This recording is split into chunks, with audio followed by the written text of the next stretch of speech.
Son zamanlar yağış yağarkən müəyyən evləri, əsasən də həyət evlərin Bakıda su bastı.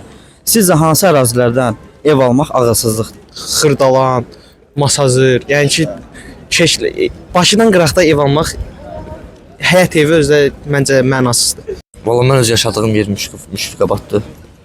Yəni şəxsən özüm peşmanam. Suyun altında qalır ora. Bildiyin 114 avtobus. Sonra Sabunçu ərazisi, körpünün altı. Bir də Zabrat yoludur, Məhəmmədiyə gedən yol.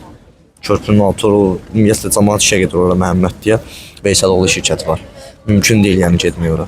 Yəni oralardan almaq biraz pisdir. Bu bina olan hissələr, bina Zabrat bu hissələr, yəni su basan hissələr. Çünki Sultəpə, yəni bu hissələr, bu məkanlar. Belə buralar deyərəm. Sumqayıt. Sumqayıtlı yox, Sumqayıtlı olmuyor. Ay körpü zatlı ismi. Çöşək ərazilərdən yəqin ki, də su basması. Bu Zabrat tərəfdir, sonra Meştağı tərəfdir, sonra Binə tərəf, Binə Safxoz tərəfdir, Ramanı tərəfdir. Belə yerlər. Belə yerlərə heç vəbşi girmək olmur orada, bataqlıq olur. Problemli bölgələr var ki, göllər əvvəl orada göllər olur. Yəni bunu araşdırmaq çox asandır. Yəni tarix baxımından.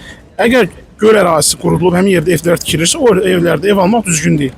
Ondansa gedib kirayədə qalmaq daha düzgündür. Ola bilər ki, 5 il heç nə olmaz, 10 il heç nə olmaz, amma hər hansı bir hadisə baş verir. Bu dəqiqə su basma hadisələrin baş verən yerlərin 90%-i keçmiş göl əraziləridir. Yəni əvvəl göl olub, qurudulub və ondan sonra ərazidə olub və yaxud da drenaj sistemində problemlərdir. Həmin ərazilərdədir.